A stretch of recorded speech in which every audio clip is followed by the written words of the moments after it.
Hey guys, it's Tiny Tom Logan back with another video for you, and today we're going to be doing an Overkill 3D video.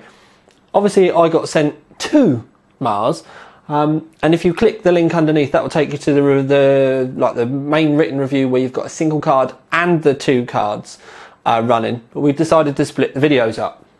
So we're going to be running two of these beasts today and seeing how far we can get on. Now I will talk to you in the conclusion about, you know, driver problems, stroke game problems, because when you get four cards like this, it can get kind of complicated, but we'll cover that all at the end. Have a look at all the results and the stuff. We've got a new benchmark that we're going to be running as well, Catzilla benchmark, which is nuts. I've got the old speakers out, as you can see, so you can hear it, because the music on it is pretty cool. But yeah, we'll crack on, we'll have a look at the rig, look at some benchmarks, and then we'll get it all wrapped up at the end.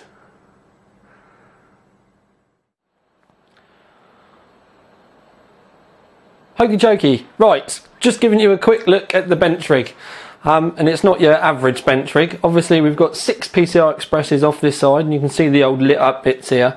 But then it's not till you kind of go up there you can see how nuts it is. I've got the top one all bolted in up here, but obviously the second one there was no real way of me being able to bolt it and run a H100 at the same time. If I come back a bit just so that you can see, there we go. It's a crazy looking rig really, but surprisingly quiet, I will add. Very quiet, in fact. I'm actually quite impressed with how quiet it is. Normally when we do rigs like this, we have to have the fans turned up, blowing a hoolie, yeah, but it's not been like that at all. The water cooling units do a good job, and even though we have got another fan here, that doesn't really get loud unless you turn it up. But under normal kind of usage with a reasonable overclock, you don't really need to.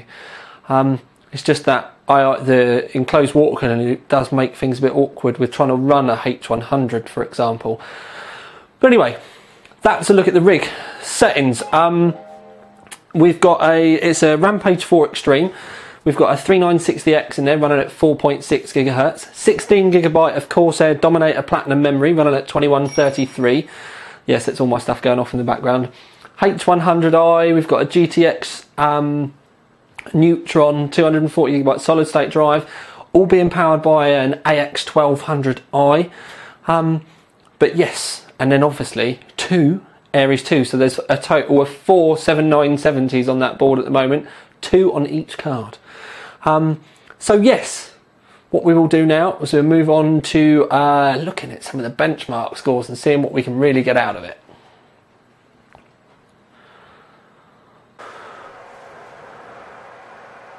Right then peeps, something I just wanted to show you. Up here you can see I've just run a 3D Mark Vantage score, 64,992, GPU score 75,104, CPU score. What we can actually tell here, and this is one of the few times where you'll ever really see it, is that the CPU score is what's made the P score come down, because the GPU score is higher. We've got a 75k with that, so the fact that we've only got 46 on the CPU is why we ended up with a nearly 65,000 run. Now, over here you can see that I've got the GPU clock set to 1250, memory voltage, oh sorry, the GPU voltage is up to 1325, 7000 on the memory. I have turned the fans up, but that's just to keep the actual PCB and everything cool rather than the cores themselves, so that the centre fan on the card is just running a bit, keep everything else cool. And our power target up to 120%, and this is really where I put most of my stuff up for these anyway. Now one thing I did want to say is that score we've done runs on in the past and got much more out of the memory and all sorts. I've never gone above those voltages, but 64,9992 was the score that we got for this run with it overclocked. But if I open this, let me move this to one side, I actually got a 65,565, and that was with roughly the same GPU score. Look, pretty much the same CPU score. We got more out of it. Now this was at stock. That was a stock run, not overclocked. Now, generally when you start overclocking stuff and the scores come back down again, you find yourself you've overclocked it a little bit too much, you need to knock it back, and then you find your stable scores. But if I run Vantage again now, which I now will do, I'll show you. We'll leave all this open, you can check it all. All I need to do is come down here and go default, everything goes quiet. We come up here and I'm going to click benchmark. Now obviously I'm going to stop the video, I'm not going to make you watch it, but we'll see what score we get this time.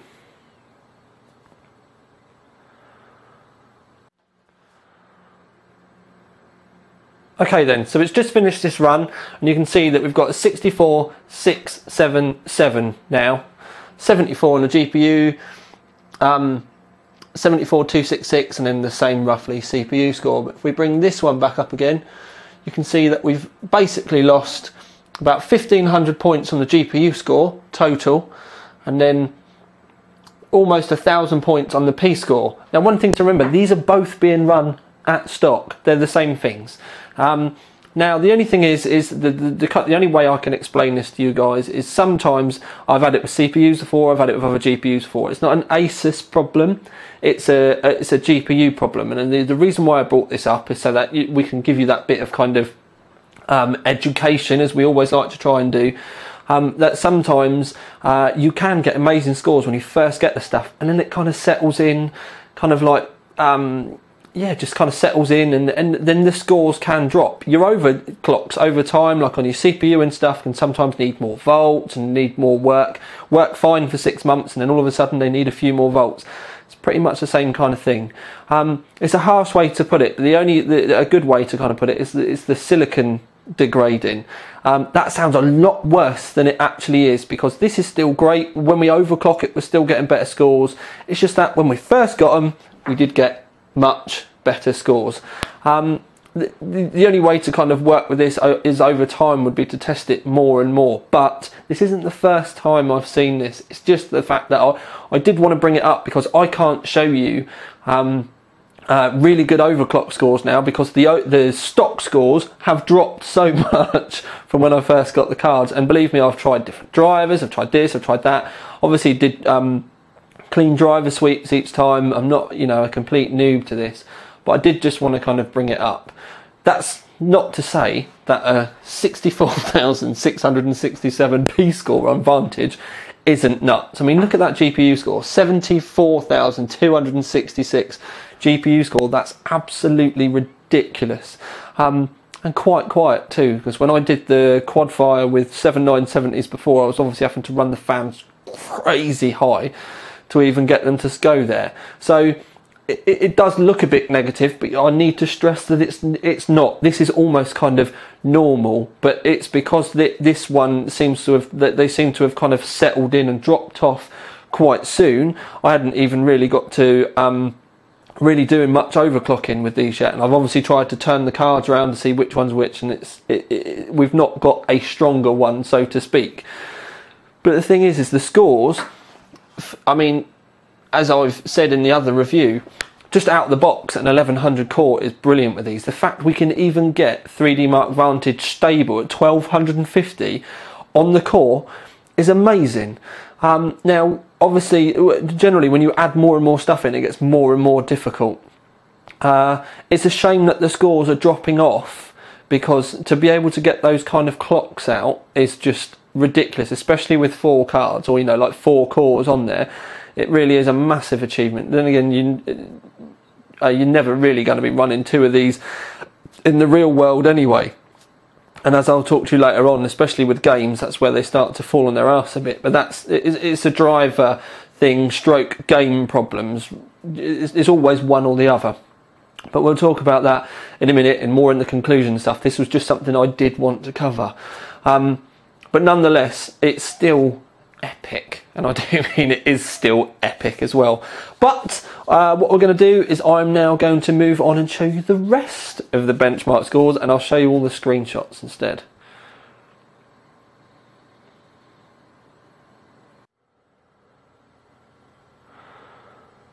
Okay then peeps, now I'm actually quite lucky at this point because I have tested 4 7970s as in individual single 7970 cards in the past.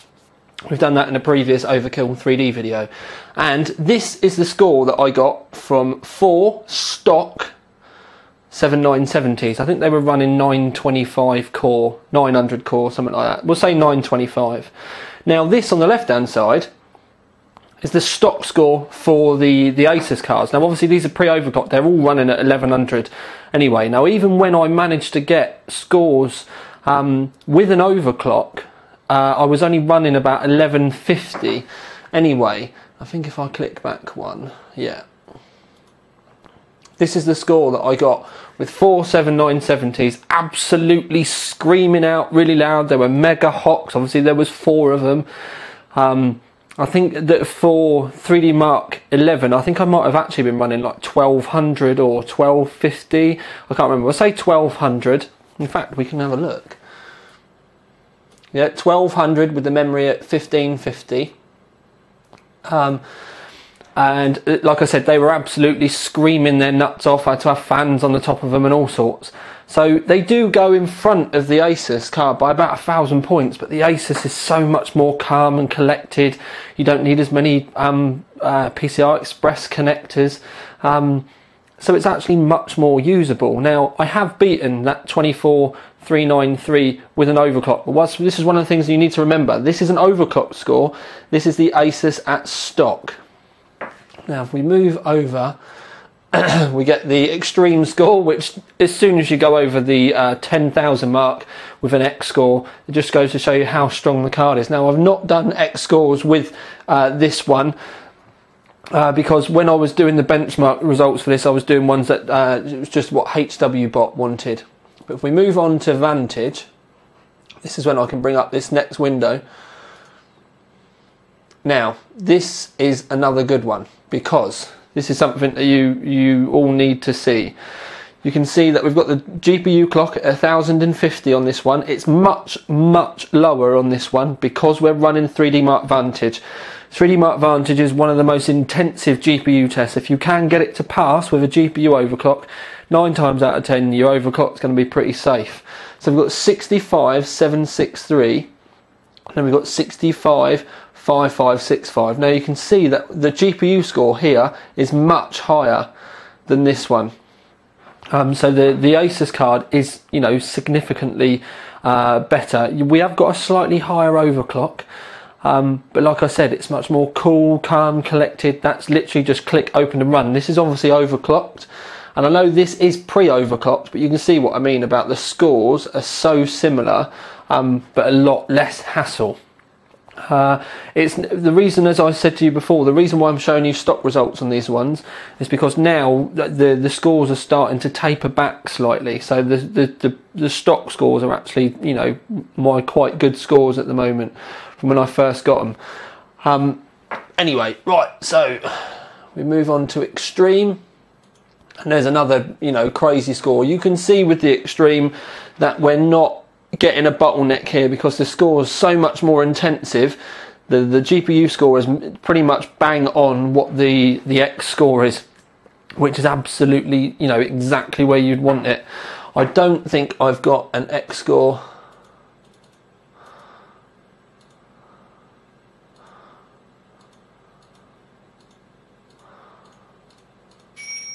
Billing. No, I've not got an X score for Vantage. I didn't think I did. But there you go. You can see the, if I click back again, you can see you've got some serious kind of benefits here with benchmarking. I think probably with a little bit more time and maybe new drivers and stuff, we probably could even get even more out of these. But these really aren't, you know, being made for extreme, you know, stupid like benchmarking scores. They are obviously going to knock out some awesome scores because of everything that's on the card, but they're not built for like Sub-Zero and, you know, literally crazy overclock scores. But nonetheless, I'm more than happy with a 24393 on a P score out the box. So that's epic. So now what we will do is we'll move on to more of a looking at a conclusion, and we'll talk about the gameplay and stuff, because it does get kind of complicated from here on in.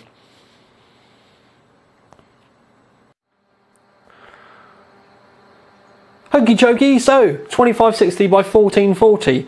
Obviously this is going to be much more demanding than a 1920 by 1080. We've got 192.9 frames per second and a 4858 score. Now that's the type of thing I would be expecting for a 1920 by 1080 result. That's just daft.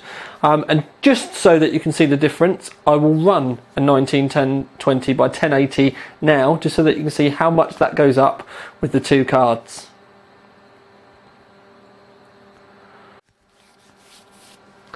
Okie dokie. One thing we can see is the now we've changed the resolution.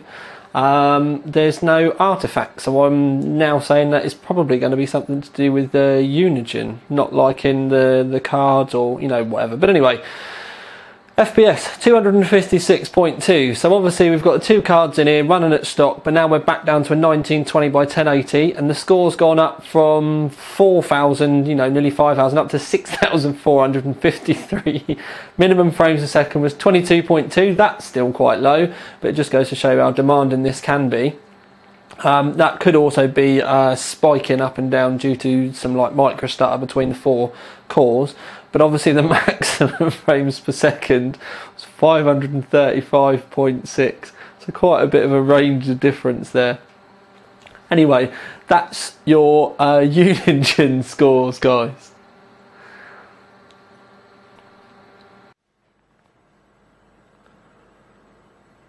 Okie dokie peeps, I want to introduce you to a new benchmark that we're going to be putting into all of our testing from now on. It's by All Benchmark and it's called Catzilla.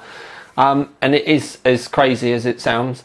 I'm just going to let it run through this, but if you have a look, we're on Catzilla 1440p, only for the most demanding high-end computers. But it's 2560 by 1440. We've got the resolution of the monitor set to that as well.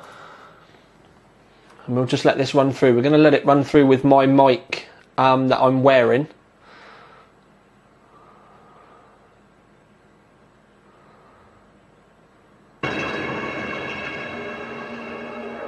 I'll just keep the mic on me, I won't bother moving it. I'll turn it up a bit though. I actually really like the music on this one.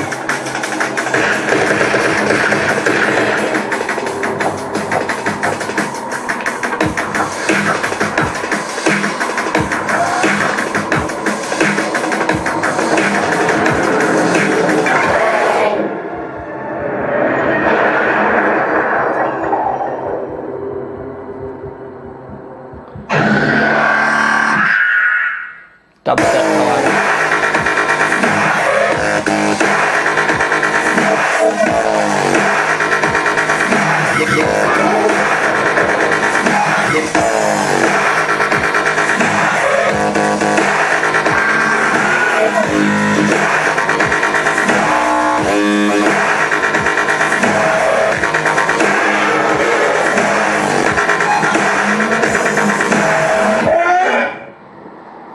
This bit cracks me up. I love it.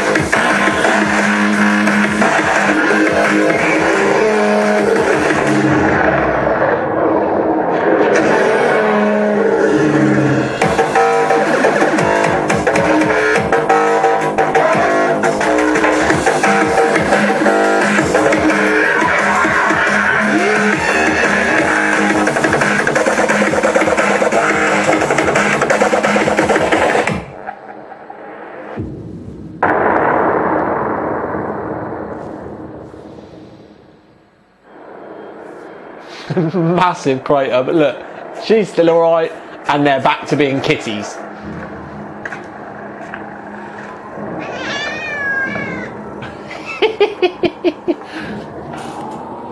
Whoever designed this or come up with the idea with this was obviously taking some mind altering stuff. Anyway, we'll watch the rest of the test through. The physics, I'm not really too sure about, to be fair, because it's all quite square. We're going to end up giving this benchmark a review. Anyway, it's all quite square. It's just, it's obviously, you know, not, it's almost just like just playing a film, so to speak. Fur test, it's a bit like the old fur mark. You can see all the different strands and everything. So that's why that stresses it out.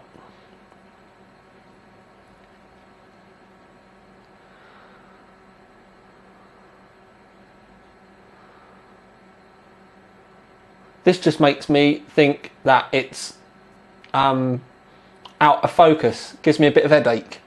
I just sat trying to focus on it all the time, so it doesn't look right. But anyway, thankfully this has got no audio in it, so you can actually hear me.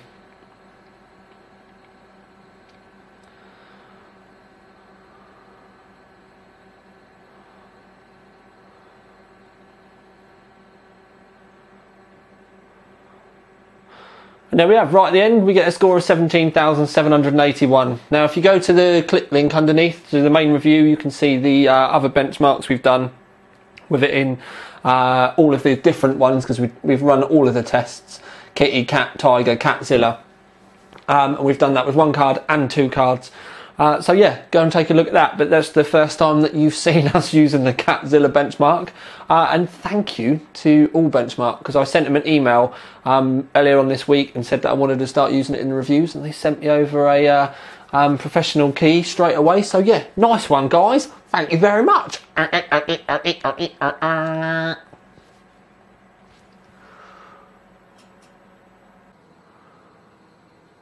Hokey chokey then. Some fun with Metro 2033.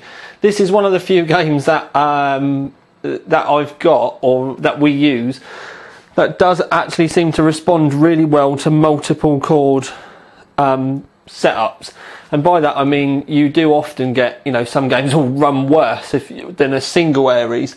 You put a second one in and the game will run worse.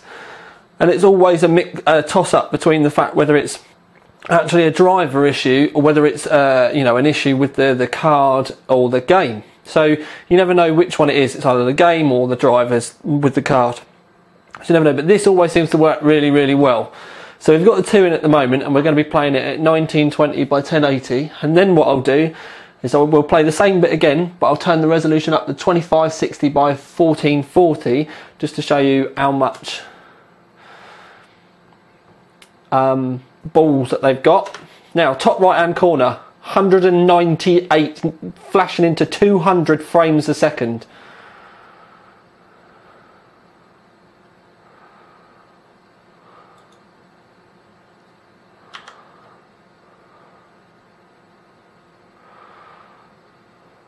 I've not got any audio on, just so that YouTube doesn't get all arsey about it. So it's happily there, above 190 odd frames a second. Just absolutely razzing through. Oh, down to 156 then. That was a low one. Only 156 frames a second. Now what I'm going to do is, rather than bore you, I'm going to stop this here now. And I'll do it with you on. We'll see if it lets me do it.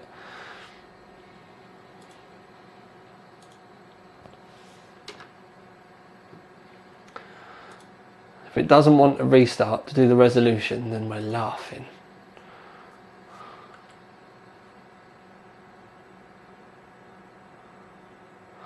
Oh yeah! Right. So we'll go back to continue. We're obviously running at 2560 by 1440 now. You've seen me change it. And now the frames a second are only at 140. So we have lost 60 frames a second. We're obviously running a huge resolution now.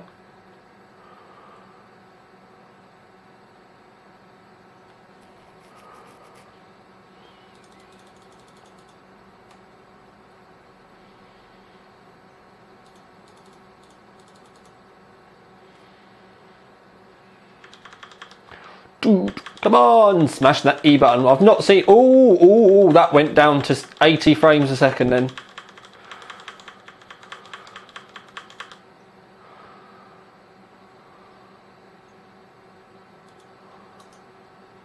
Oh, two came at once.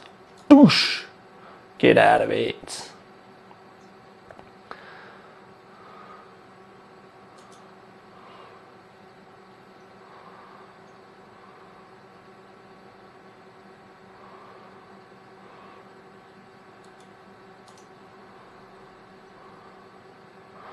Anyway, you get the gist. Metro is an immensely stressful game. I've seen this, you know, even big cards struggle to get 30, 40 frames with this. And the fact this is like a high resolution whizzing away like with 80 minimums is just epic.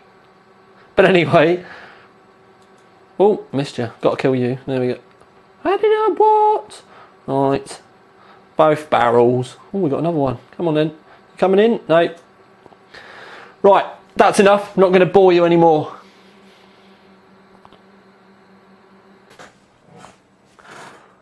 Okie dokie. So I hope you kind of enjoyed it. It does get a little bit confusing with the driver problems and stuff like that, because when you get with 4 cards like this, the only way I can explain it is you always get issues with sometimes it's the game, sometimes it's the actual drivers themselves.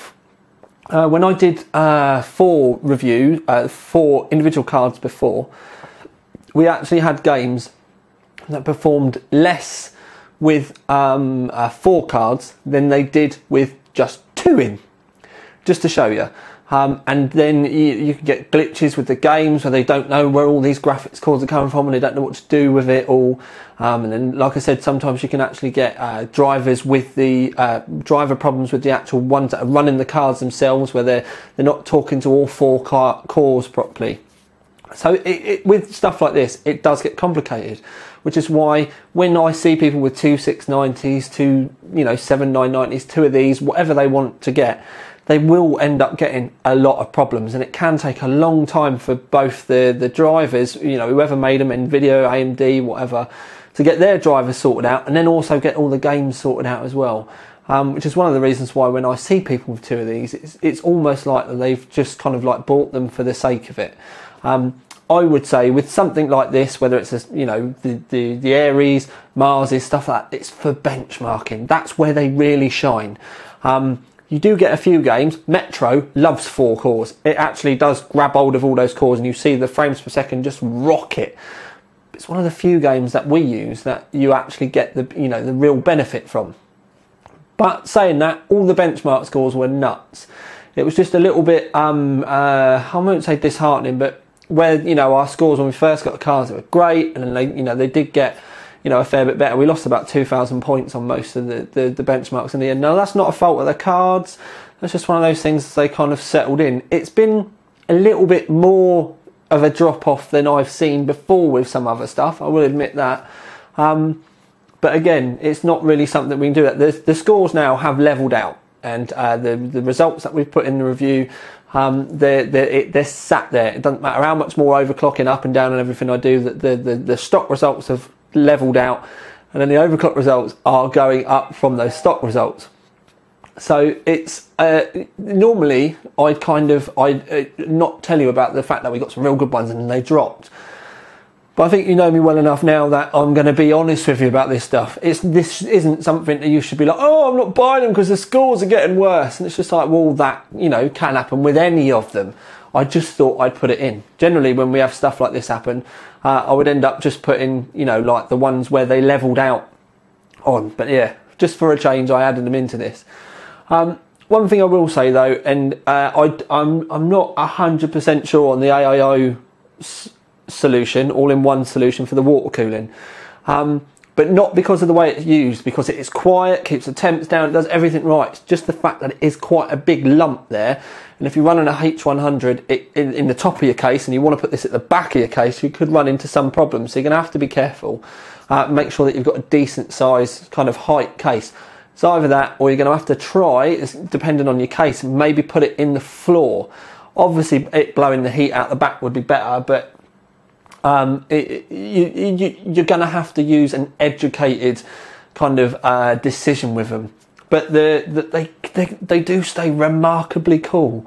and that's amazing for, you know, a card like this. When I first saw it, I didn't think I was going to like it, but it has won me over just because of how well it performs.